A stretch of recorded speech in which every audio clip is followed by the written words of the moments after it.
Bonjour à tous, bienvenue dans cet épisode de Focus Cardio, émission dédiée aux médecins généralistes. Thomas Cuissé, je suis cardiologue au CHU de la Timone à Marseille et je suis très heureux d'être aujourd'hui avec le professeur Gabriel Serlon, chef de service de médecine vasculaire et d'hypertension. Donc aujourd'hui, ensemble, nous allons discuter d'hypertension artérielle et notamment de la place d'une technique interventionnelle qu'est la dénervation rénale dans le panel thérapeutique des patients hypertendus et de vos patients hypertendus que vous suivez tous les jours en consultation. Donc avant de parler de cette technique, je pense que c'est intéressant, Gabriel, de revenir un petit peu à la base et à l'hypertension artérielle au sens large et peut-être de nous rappeler pourquoi aujourd'hui l'hypertension artérielle est un vrai enjeu de santé publique.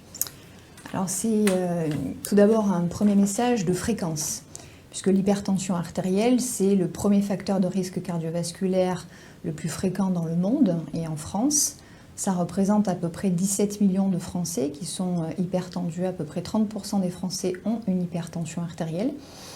Et il y a vraiment un problème de sous-estimation de la maladie, puisque chez les patients, chez les personnes qui ont une hypertension artérielle, seule une personne sur deux le sait. Donc 50% des personnes ignorent cette maladie. Et il y a aussi un problème de sous-traitement, puisque chez les hypertendus traités, seuls 50% des patients sont équilibrés. Donc vraiment un message de fréquence, de sous-estimation de la maladie et de sous-diagnostic. D'accord, donc c'est très fréquent, sous-diagnostiqué. Peut-être qu'il faudrait dépister un petit peu plus en routine les patients. Et c'est là sans doute le rôle des médecins généralistes est absolument clé. Finalement, on parle souvent de ces fameux chiffres de tension artérielle. Mais en quoi ça va avoir un vrai impact clinique sur les événements cardiovasculaires de nos patients ? L'hypertension artérielle, c'est la première cause de mortalité neuro-cardiovasculaire, avec un risque d'AVC essentiellement qui est multiplié par 8 par rapport à une personne qui n'est pas hypertendue. Et après, le deuxième organe qui souffre de l'hypertension artérielle, c'est le rein, avec un risque qui est multiplié par 6. Et bien sûr aussi, ça peut être responsable de coronaropathie, d'artériopathie, de problèmes ophtalmologiques, mais il y a vraiment une grosse répercussion sur les AVC et la maladie rénale chronique. Donc c'est un problème silencieux, mais qui entraîne de graves conséquences. Globalement, ça touche un peu les vaisseaux globalement. Exactement. Ouais. Donc, comme tu dis, c'est vraiment un tueur silencieux. Et d'où probablement la sous-estimation et le sous-diagnostic, le sous-traitement, parce que les patients sont asymptomatiques. Et que malheureusement, quand la complication, elle est là, elle peut être très tôt et elle peut être fatale. Et malheureusement aussi, elle peut donner du handicap avec les patients qui, après un AVC, vont rester gravement atteints. D'accord. Et on parlait finalement de ces chiffres. Bon, on a tous en tête des chiffres. Peut-être c'est intéressant de nous rappeler aujourd'hui, en 2025, les objectifs et la définition actuelle de l'hypertension artérielle. Voilà, je pense que d'ailleurs le sous-diagnostic vient de là, parce que finalement la pression artérielle qui est importante n'est pas la pression artérielle de consultation.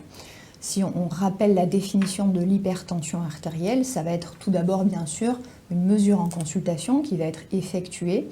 Et si les valeurs sont au-delà de 140 mm de mercure de systolique et ou 90 mm de mercure de diastolique, on va suspecter une hypertension artérielle. Il est recommandé de faire 3 mesures d'affilée, la moyenne des 2 dernières mesures. Et si donc les valeurs sont au-delà, on va conseiller de faire des mesures ambulatoires pour confirmer le diagnostic d'hypertension artérielle. Et c'est souvent là que c'est mal fait ou insuffisamment fait, parce que les mesures ambulatoires sont faites mais pas forcément vues ou ne sont pas faites. Ouais, ça nous amène finalement à bien réfléchir parce qu'il y a le chiffre qu'on connaît tous, mais c'est comment on va essayer de le mesurer. C'est-à-dire qu'est-ce qu'on le fait nous-mêmes, est-ce que c'est la tension qu'on prend au patient en consultation et parfois il arrive en ayant monté 10 étages et donc il a une tension un peu élevée. Et puis par contre, d'après ce que tu dis, il faut plutôt envisager des mesures un peu plus précises et un peu plus sur le long terme. Tout à fait, puisque en fait, quand on prend la pression artérielle en consultation, dans 30% des cas, il y a cet effet blouse blanche qui est là, qui est totalement inconscient, mais qui va faire que la pression monte. Et donc pour ne pas faire du surdiagnostic, on va faire des mesures ambulatoires. D'accord. Est-ce que ces tensiomètres qui sont finalement dans toutes les pharmacies, là, où on arrive en courant, on se prend la tension, est-ce que tu penses que c'est une bonne idée finalement, ou ça peut être dangereux? Ça permet déjà de faire du diagnostic et déjà aller d'orienter. Donc si on parle des mesures ambulatoires, il y en a 2 types. Tout d'abord, on va conseiller l'automesure tensionnelle avec donc un appareil automatique avec un brassard huméral.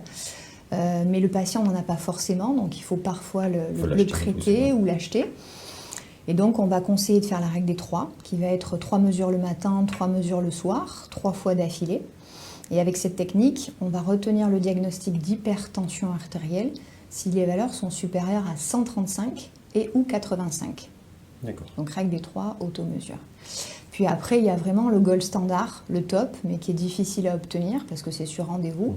C'est la mesure ambulatoire de la pression artérielle, donc holter tensionnel, où là on a beaucoup de mesures, on a une moyenne, et là le diagnostic c'est 130 et 80 mm de mercure. Donc c'est un petit peu plus bas, parce que justement il y a cet effet de stress qui est censé ne pas être là. Oui, parce que c'est une mesure silencieuse toute la journée. Exactement. D'accord. Et justement, on disait pour les médecins généralistes qui nous écoutent aujourd'hui, qu'est-ce que tu donnerais comme conseil finalement pour optimiser finalement ce flux de patients hypertendus? Parce que tu l'as dit, c'est un patient sur 3, donc c'est énorme. Une journée, médecin généraliste, il va forcément en voir 5 ou 6. Donc quel petit conseil tu pourrais lui donner au quotidien pour optimiser la prise en charge de ces patients fréquents et potentiellement graves? Je crois vraiment la difficulté, c'est que comme il y a cet effet blouse blanche, il y a beaucoup de patients qui ont une pression artérielle élevée et donc il faut insister sur les mesures ambulatoires et donc revoir déjà les patients avec ces mesures ambulatoires. Après, bien faire un bilan à la fois clinique et paraclinique de première consultation de l'hypertendu pour essentiellement éliminer les causes d'hypertension artérielle secondaire par un interrogatoire, par une biologie. Ça va être la kaliémie, la fonction rénale, la bandelette urinaire, des petites choses, et aussi éliminer un patient qui serait grave d'emblée, c'est-à-dire qui aurait des complications cardiovasculaires. Ça va être la créate, des signes d'artériopathie. Puis ensuite, ça va être d'aborder la prise en charge thérapeutique avec un temps important, je pense, dédié à la prise en charge du mode de vie et des règles diététiques en insistant du coup sur un pilier qui va être manger moins de sel, et pas que avec la salière, mais surtout les aliments riches en sel, donc la charcuterie, le fromage, le pain. Ensuite, la perte de poids, à peu près 5 kg est recommandée, et de l'activité physique régulière, à peu près 30 minutes tous les jours. Et avec ce pilier, on arrive à faire baisser la pression artérielle jusqu'à 10 mm de mercure. Et on commence toujours par ça, avant de mettre en route un traitement? Alors la base, c'est ça, parce que de prendre le temps d'expliquer aux patients ce pilier, ça va lui faire comprendre que pour nous médecins, c'est important. Parce que nous, on a tendance à le banaliser, à ne pas en parler parce qu'on pense que c'est évident. Mais il est très important de rappeler ça aux patients. Et puis après, en fonction du niveau de risque cardiovasculaire, on va d'emblée passer à un traitement médicamenteux associé aux règles diététiques. Par exemple, une personne jeune sans facteur de risque cardiovasculaire, avec une petite hypertension artérielle, on va insister sur les règles diététiques. Quelqu'un de plus âgé, qui est déjà diabétique, obèse, qui fume, là on va au risque cardiovasculaire. Donc, finalement, on initie en fonction du niveau de risque cardiovasculaire. Et justement, alors je suis sûr que nos collègues médecins généralistes, même moi, je t'avoue parfois, il y a tellement d'antihypertenseurs, il y en a toujours, il y en a plein de nouveaux. Est-ce que tu peux nous donner une petite recette un peu simple, c'est-à-dire par quoi on commence finalement quand on découvre un patient hypertendu dans la médecine finalement de cabinet du quotidien? Donc, on va parler d'abord scientifique, on va parler des recommandations les recommandations actuelles proposent une bithérapie d'emblée par bloqueur du système rénin-angiotensin-aldostérone et anticalcique ou diurétique. Maintenant, dans la pratique au quotidien, il est vrai que chez un patient qui a une petite hypertension artérielle, moi je débute par une monothérapie avec un bloqueur du système rénin-angiotensin-aldostérone parce qu'ils sont parfois ils sont très répondeurs et le risque de d'emblée passer par une bithérapie, c'est d'être trop efficace, avoir des patients du coup qui sont hypotendus, pas bien, et qui vont arrêter leur traitement parce que c'est trop puissant. Donc la bithérapie, mais pensez quand même à la monothérapie dans les HTA de grade 1 chez le patient jeune pour ne pas qu'il soit surtraité. Oui, pour pas finalement aggraver la non-adhérence dans les années qui viennent. Peut-être une question, je suis sûr que se posent souvent les médecins généralistes, c'est est-ce que mon patient hypertendu doit voir un cardiologue? Ça, c'est une question. Alors, c'est une très bonne question. Alors, le problème, c'est qu'en effet, comme il y a beaucoup de patients, l'idéal, ça serait peut-être idéal que tous ces patients voient un cardiologue. Mais déjà, il faut cibler les personnes qui nécessiteraient d'avoir un bilan d'hypertension artérielle secondaire. Donc ça, c'est les personnes de moins de 40 ans ou chez qui la pression artérielle a débuté, l'hypertension artérielle a débuté avant 40 ans. Parfois, on est amené à prendre en charge, par exemple, des femmes de 60 ans, et quand on leur pose la question, elles sont hypertendues depuis très tôt, depuis les premières grossesses. Donc ça fait partie des patients... C'est le cumul des années, un peu comme le diabète, finalement. Exactement. C'est un peu la même chose. Donc les patients qui ont développé une hypertension artérielle avant de 40 ans, c'est important de les adresser en consultation cardiologique. Et ensuite, ça va être les patients qui vont avoir des signes à l'examen clinique ou au bilan biologique d'HTA secondaire, par exemple une hypokaliémie, par exemple des signes de phéochromocytome ou des signes d'apnée du sommeil. Enfin, on va adresser les patients qui pourraient avoir une HTA secondaire. Et après, c'est les patients qui vont être à haut risque cardiovasculaire, donc qui vont cumuler les facteurs de risque cardiovasculaire. Donc, pas tous, c'est plutôt essayer de sélectionner ceux qui en ont besoin, et même pour des raisons pratiques, parce qu'on sait que ça peut être parfois compliqué. Donc finalement, dans ce gros pool de patients hypertendus, je pense qu'il faudrait qu'on discute maintenant un peu plus, c'est cette fameuse hypertension artérielle résistante ou non contrôlée, qui représente finalement une proportion de ces patients. Est-ce que tu peux finalement nous la définir et nous dire parmi les hypertendus, quelle est l'incidence en fait de cette hypertension artérielle résistante ? Donc l'hypertension artérielle résistante, c'est une hypertension artérielle qui va être non contrôlée par la prescription de 3 traitements avec un IEC ou un sartan, premier traitement, un anticalcique, deuxième traitement, et un diurétique thiazidique, le tout à dose optimale. Et la résistance, ça veut dire que ça résiste et que c'est confirmé en mesure ambulatoire. C'est important. La fameuse MAPA. Voilà, MAPA ou automesure règle 3. C'est important d'associer à la définition les mesures ambulatoires parce qu'il peut avoir aussi un effet blouse blanche chez un hypertendu en trithérapie. Donc c'est important de rappeler ça et d'expliquer ça. Et la fréquence est à peu près 10 à 30% des patients qui ont une hypertension artérielle dans les études ont une hypertension artérielle résistante. Donc c'est quand même fréquent. C'est très fréquent. Ouais. D'accord. Et ces patients-là doivent voir systématiquement, pour le coup, j'imagine, des spécialistes de l'hypertension comme toi et les gens de ton service ? Oui. Alors là, oui, c'est important parce que du coup, il va avoir une succession d'éléments que l'on va rechercher pour s'assurer, pour comprendre d'abord pourquoi le patient a une hypertension artérielle résistante et pour optimiser son traitement. Donc déjà, la première étape, ça va être de faire avec lui le point sur son observance. Ensuite, on va regarder qu'il n'y ait pas de médicaments qui vont interférer avec ou générer de l'hypertension artérielle. Un exemple très simple, c'est la contraception œstroprogestative chez la femme, ou les anti-inflammatoires non stéroïdiens, la corticothérapie, ou des traitements oncologiques parfois. Et après, la quatrième étape, ça va être que l'on va en fait faire un relais avec un passage sous traitement neutre pour aller faire un bilan d'hypertension artérielle secondaire, à la fois hormonale, rénale et vasculaire. D'accord. Donc tu parlais justement de l'observance. Quand tu reçois ces patients qui sont étiquetés hypertension artérielle résistante, finalement l'idée c'est de vérifier qu'ils ne soient pas eux-mêmes résistants au fait de prendre les médicaments. Est-ce que tu as des outils à partager sur justement l'évaluation de cette observance ? Alors c'est très difficile quand on regarde les études sur les patients qui ont une hypertension artérielle résistante. La fréquence, c'est que donc on arrive en fait à doser les médicaments, un patient sur 2 et non observant ou mal observant. Et il y a 2 types de patients, des patients finalement qui oublient et qui le disent, et puis il y a des patients pour qui c'est psychologiquement plus difficile. En fait, il y a un blocage, c'est parfois inconscient, et là on a du mal à vraiment savoir qu'ils sont inobservants. Il y a 2 techniques. Il y a d'abord un questionnaire clinique qui a été développé par le professeur Girard à Paris, qui est un questionnaire en 6 questions, dont par exemple, est-ce que vous pensez prendre beaucoup de traitements ? Est-ce que vous en oubliez parfois ? Et donc ça nous permet de cibler les patients qui ont un problème avec leur traitement. Puis après, il y a l'étape du plus riche, c'est-à-dire on peut doser les médicaments antihypertenseurs dans certains CHU. C'est cher, mais on peut le faire. Et ça nous permet du coup après d'aller discuter avec le patient, mais c'est difficile de discuter avec lui d'observance parce que parfois ils ne le reconnaissent pas. Il y a un déni. Et pas de blister électronique. Enfin, après, c'est pas parce qu'il prend le comprimé qu'il l'avale. Ça peut... Oui, exactement. Alors, il y a des stratégies, en effet, faire passer des infirmières tous les jours pour délivrer les traitements, prescrire un pilulier, en parler à l'entourage, il y a des stratégies. Ouais. Pareil, d'en parler, ça permet de faire prendre conscience aux patients que c'est important pour nous. Mais c'est un gros frein à l'équilibre. Ouais. Il y avait eu des techniques d'envoi de SMS, notamment je sais que ça avait été fait chez le coronarien pour qu'ils prennent ces antiplaquettaires après les stents. Donc c'est vrai qu'il y a encore sans doute beaucoup de choses à faire. Donc finalement, ces hypertensions artérielles résistantes, ça reste quand même assez fréquent, hein, d'après ce que tu dis. Il faut optimiser l'observance, il faut sans doute optimiser le traitement médicamenteux.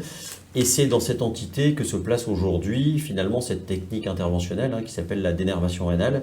Et peut-être avant d'en parler et détailler un petit peu avec nos collègues médecins généralistes les détails, les indications et puis le déroulement de cette technique, on peut peut-être voir un petit reportage d'une consultation de toi à la Timone où justement t'expliques après avoir identifié une patiente comme une hypertension artérielle résistante et tu lui expliques un petit peu pourquoi tu lui proposes cette technique. Donc voilà, je vous propose de voir ça et on se retrouve juste après. J'ai entendu parler de la dénervation de l'artère rénale. Qu'est-ce que vous pouvez m'expliquer si je peux en bénéficier?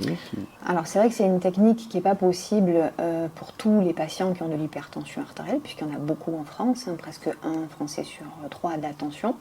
Donc on va la réserver à certains patients. Et il y a 4 conditions nécessaires pour pouvoir après bénéficier de la technique. La première condition, c'est tout d'abord d'avoir 4 traitements.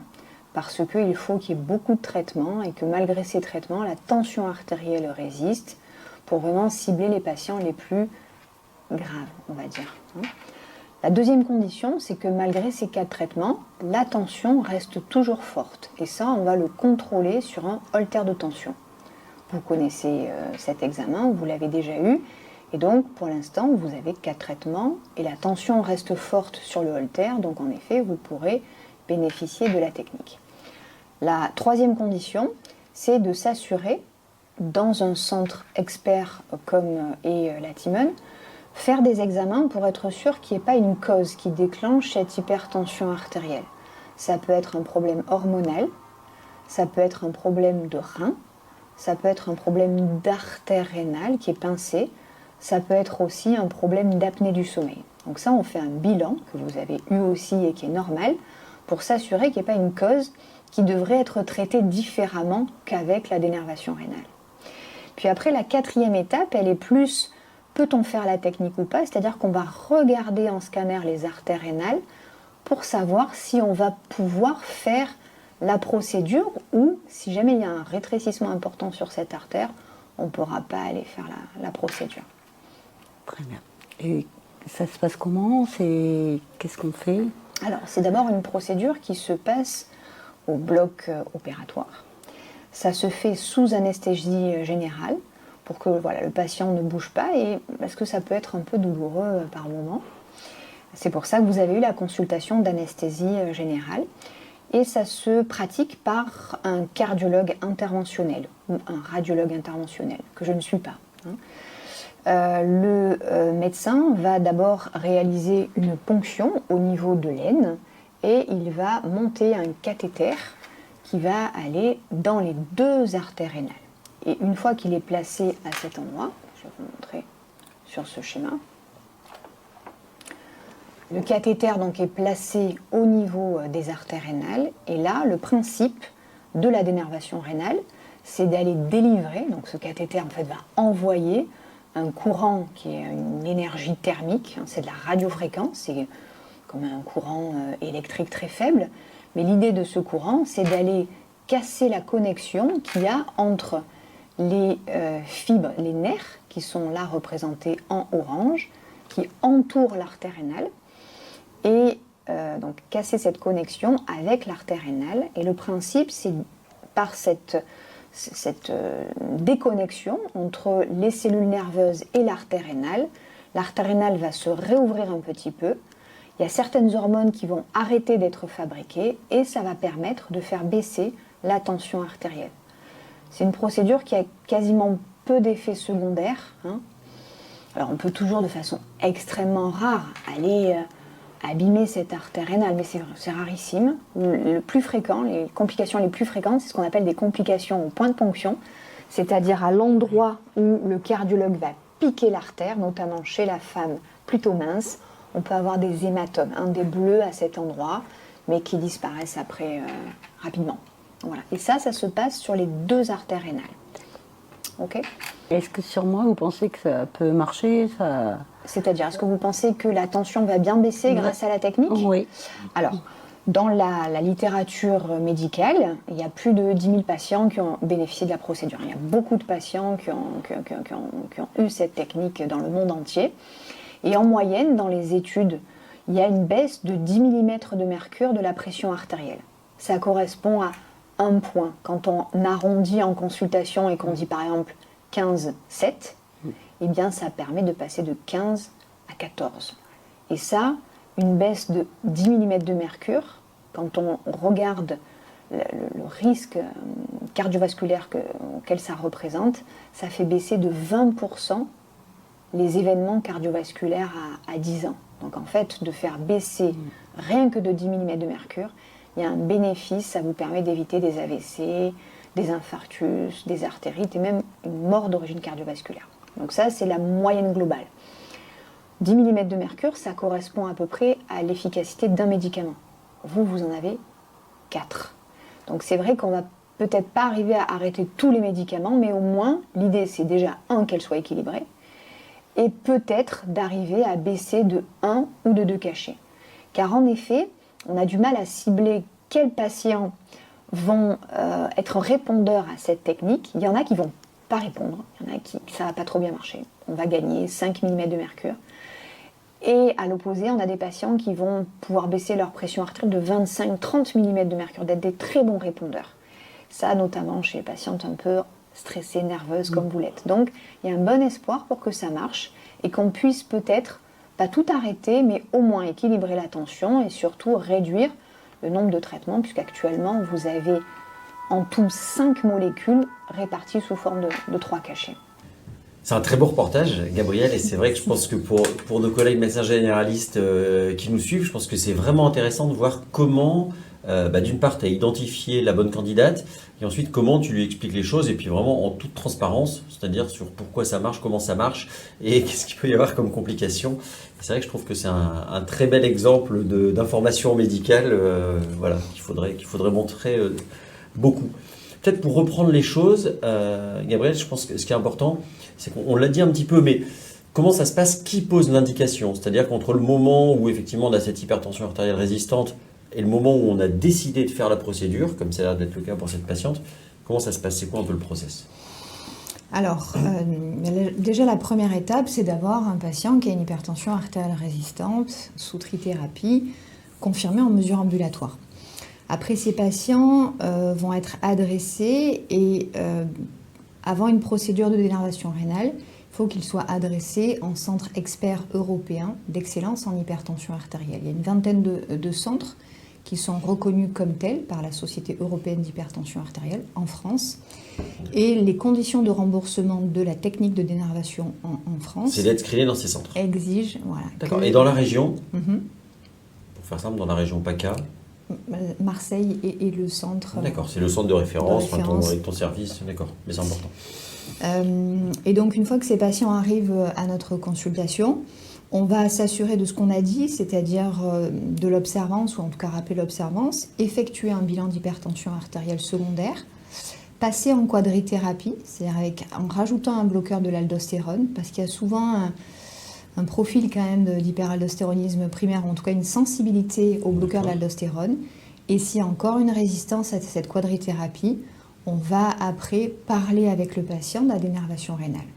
Si le patient est favorable à ce qu'on fasse la technique, à ce moment-là, on va le valider en réunion de concertation pluridisciplinaire qui associe les cardiologues, les médecins vasculaires, les radiologues vasculaires, les cardiologues interventionnels. Et si tout le monde est d'accord, et notamment qu'il y a une bonne anatomie de l'artère rénale, eh bien, le patient va être Donc, traité. Pour qu'on se comprenne bien, aujourd'hui, c'est vraiment un complément au traitement médicamenteux en cas d'hypertension artérielle non contrôlée, mais certainement pas une alternative aujourd'hui en 2025. En 2025, ce n'est pas une alternative à la prise en charge des traitements médicamenteux. Et pour nous expliquer simplement, comme tu l'as bien fait d'ailleurs à la patiente, comment ça marche en fait? Pourquoi la dénervation rénale baisse la tension artérielle? Donc l'idée en fait c'est de donner des clés aux médecins généralistes pour qu'eux-mêmes après puissent Exactement. expliquer la procédure si jamais ils ont cette technique en tête pour leurs patients.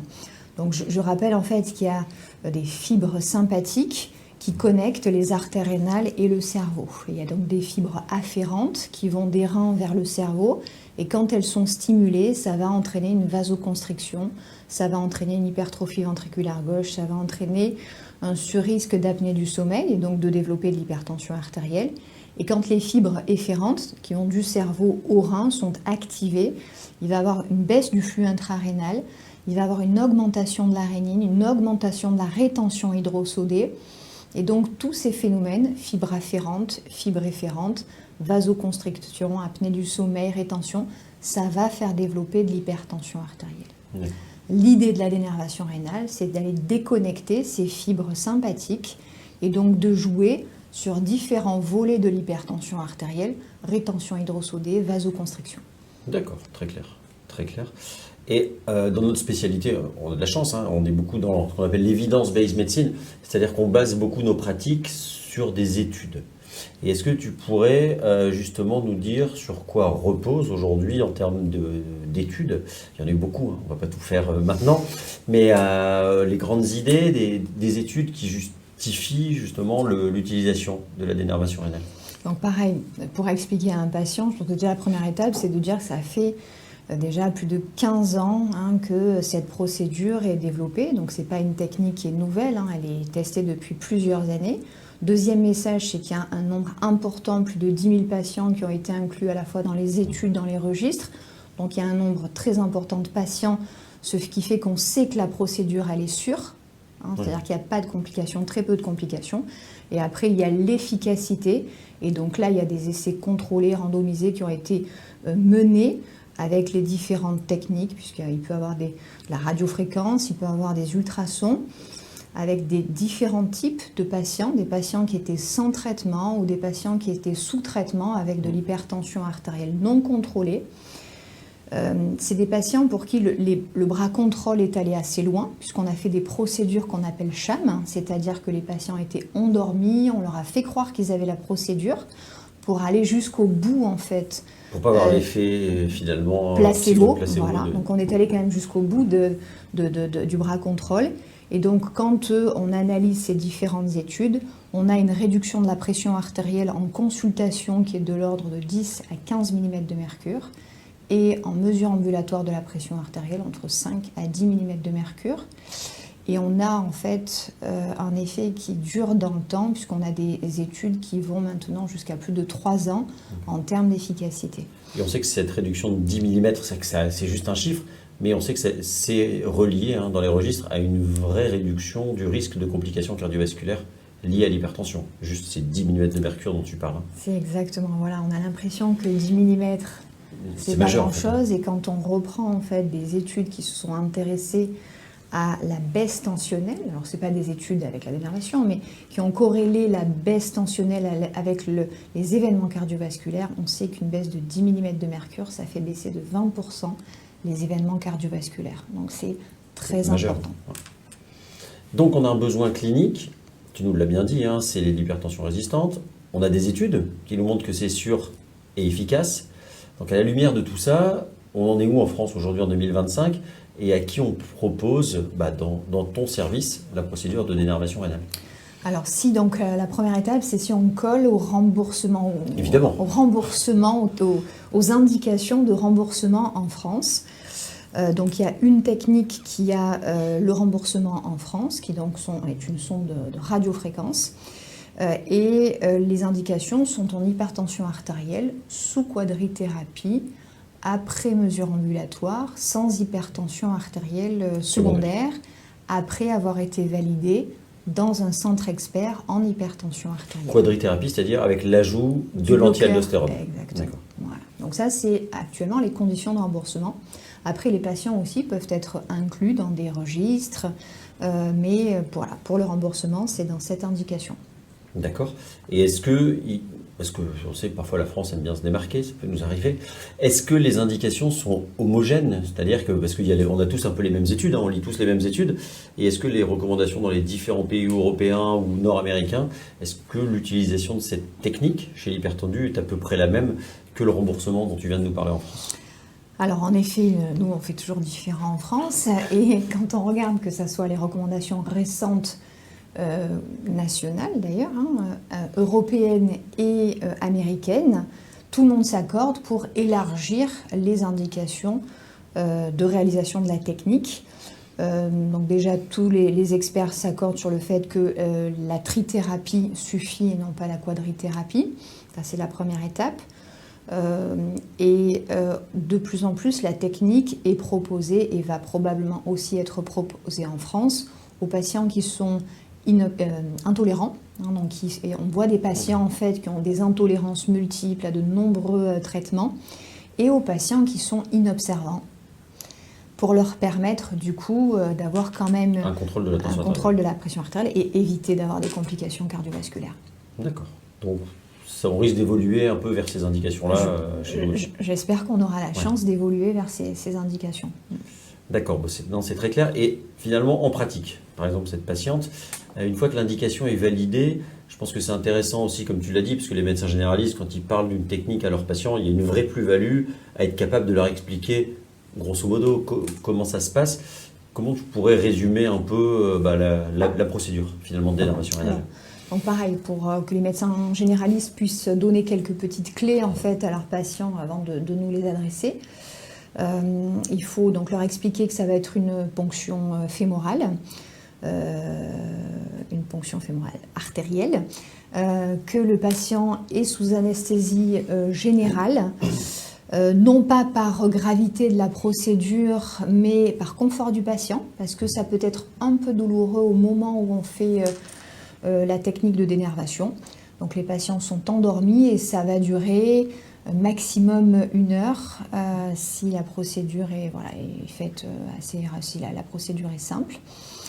Et alors nous dans le service, on garde les patients une nuit pour les surveiller, les contrôler, vérifier la pression artérielle, mais ça pourrait être des procédures qui sont faites en ambulatoire.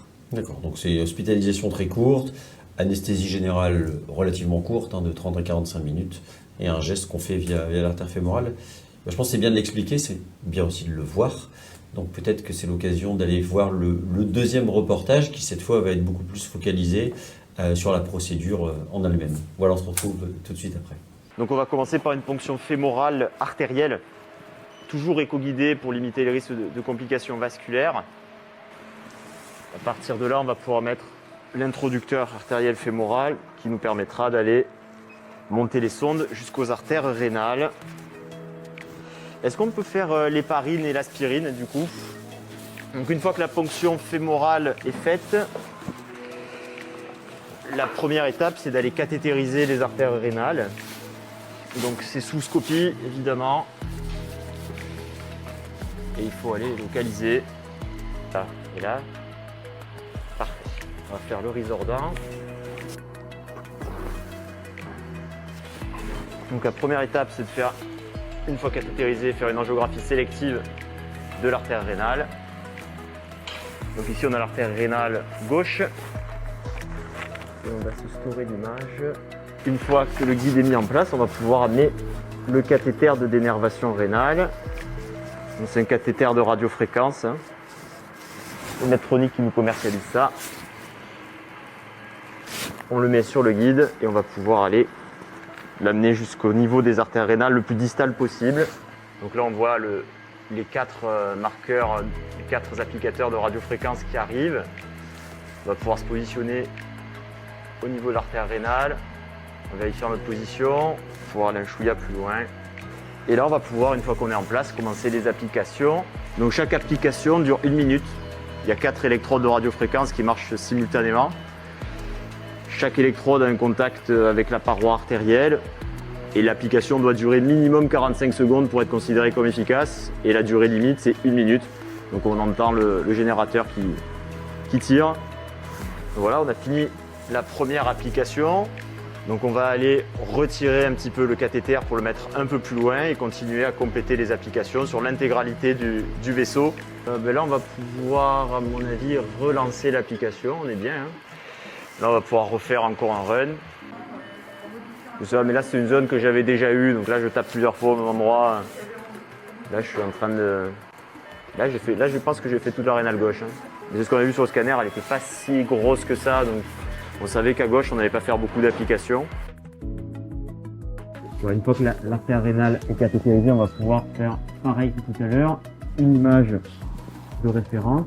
Donc là, on voit qu'on a une très jolie artère rénale droite. On va pouvoir faire plus d'applications que tout à l'heure. Le but, c'est de faire des applications sur les artères qui sont entre 3 et 8 mm avec le cathéter. Plus on fait d'applications, meilleur sera le résultat sur le long terme. Ça n'a pas changé. C'est toujours 1 minute d'application pour les 4 électrodes. Puis on retirera le cathéter de plus en plus proximal pour vraiment couvrir l'intégralité de l'arbre artériel. Essayer d'avoir le plus de fibres nerveuses possible pour optimiser toujours le résultat qu'on pourra juger à distance dans 3 à 6 mois. Là, on répète le maximum du nombre de cycles d'application. Le but, c'est de faire vraiment l'intégralité des bras, du bon fibres, la partie distale, la partie très proximale, et pour être le plus distal possible. Les fibres nerveuses sont plus proximales et plus nombreuses dans la qualité de l'artère rénale. C'est un précis thérapeutique qualifié. Et on en a terminé. Très beau reportage à nouveau, Gabriel. Bon, je les connais bien. Et non, simplement, je pense que pour vous, médecins généralistes, c'est vrai que je trouve que c'est une vraie plus-value de ces émissions Focus Cardio qui vous permettent de venir comme ça pendant quelques minutes dans nos salles d'interventionnel pour voir vraiment comment se passent les procédures. Alors là, c'était la dénervation rénale et je suis sûr que ça va vous permettre d'expliquer un peu mieux à vos patients finalement à quoi correspond la dénervation rénale. Et je vous invite vraiment à voir les autres épisodes de Focus Cardio qui ont été réalisés sur le TAVI ou encore sur la fermeture d'auricule, parce que ça vous permet de mieux appréhender ces techniques et évidemment de mieux les expliquer à vos patients.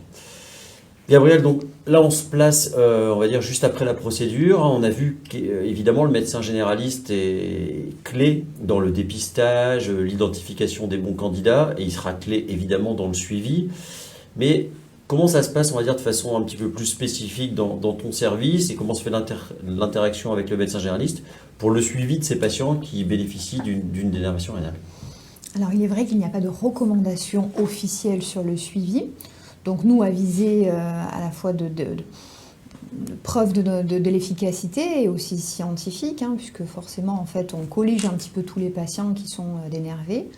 On a organisé un suivi systématique à 3 mois dans le service, avec une mesure ambulatoire de la pression artérielle, une MAPA, avec un dosage des médicaments, et on pratique aussi un échodoppler des artères rénales à tous ces patients pour s'assurer de l'absence de sténose sur les artères rénales, qui n'existe quasiment pas dans la littérature, mais c'est ce qu'on a décidé de faire.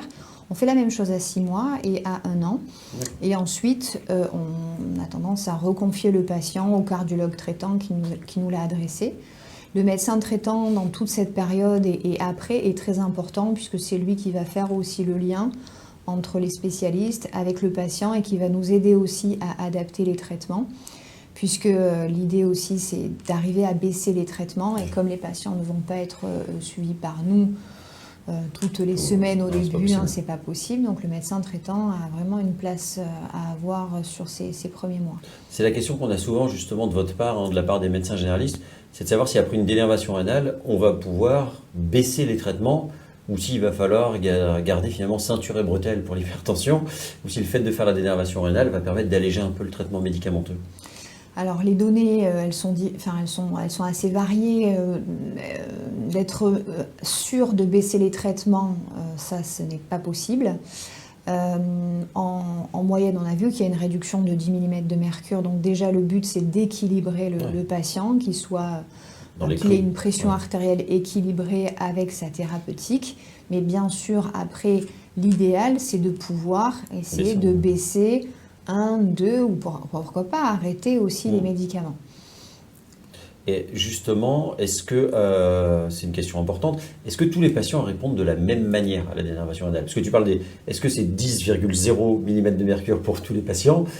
J'imagine que non, mais voilà. Et c'est ça qui est très intéressant, et c'est ça qui serait bien d'arriver à cibler en fait dans les futures études, c'est quels sont les patients les plus répondeurs. Parce qu'on voit qu'il y a des réponses qui sont assez différentes, avec des patients qui peuvent perdre jusqu'à 20-30 mm de mercure et d'autres qui ne vont pas trop bouger. Guérir quasiment de leur hypertension. Voilà. Et ce qui est intéressant, c'est qu'en fait, les répondeurs, c'est souvent les sujets jeunes qui ont une hyperadrénergie. Et donc, sur ces profils de patients, c'est en effet intéressant de les suivre de façon rapprochée, y compris avec le médecin généraliste, pour adapter et baisser les traitements pour pas qu'ils soient trop en hypotension artérielle et qu'après, ça leur entraîne des symptômes qui feraient qu'ils ne seraient pas bien. Et est-ce que le fait que ça marche mieux chez les jeunes, alors peut-être que c'est un mauvais raccourci, mais est-ce qu'on ne se dit pas que finalement parfois on fait la dénervation rénale un peu trop tard? C'est-à-dire que la maladie elle est là depuis des années, elle est traitée depuis des années, et un peu en bout de course on essaie de proposer la dénervation rénale. Est-ce qu'on ne peut pas imaginer de faire arriver cette technique interventionnelle un petit peu plus tôt dans l'histoire naturelle de la maladie? C'est ce que j'espère qui se passera dans les futures années. Il fallait bien montrer que la technique est efficace, sélectionner des patients graves pour montrer qu'il y avait une réduction tensionnelle. C'est vrai que souvent ces patients, et d'où l'intérêt aussi quand même d'avoir à nos côtés les radiologues vasculaires qui vont regarder le scanner et nous montrer si l'aorte est très calcifiée, on sait que ça ne va pas être des bons répondeurs. Mais bien sûr qu'au plus tôt on pourrait prendre les patients et probablement au plus tôt on pourrait arriver peut-être à normaliser leur pression artérielle sans traitement. Mais ça, il faut le démontrer. Et justement, je voulais finir avec une question facile pour toi. Comment tu vois la dénervation rénale en 2040? C'est une bonne question. L'avenir nous le dira. Ce que tu espères, on va dire. Je pense qu'il y aura la place des médicaments et la place de la dénervation rénale. Je ne suis pas certaine que la dénervation rénale remplace vraiment les traitements, mais j'espère croissante quand même. Voilà, qu'elle prendra une place plus importante, et notamment pour ces patients qui supportent mal les traitements, qui ne souhaitent pas les prendre, ça sera une bonne solution quand même de les protéger. Donc ce sera les deux, mais peut-être la dénervation rénale, on va dire plus souvent et peut-être plus tôt. Exactement. C'est ça, c'est un Parfait. bon résumé. Merci beaucoup Gabriel. Eh bien, merci à vous d'avoir assisté à cet épisode de Focus Cardio. J'espère que ça vous aidera dans votre pratique, dans la prise en charge de vos patients hypertendus, pour pouvoir leur expliquer effectivement les différents moyens thérapeutiques entre l'hygiène de vie, les médicaments, les stratégies interventionnelles comme la dénervation rénale.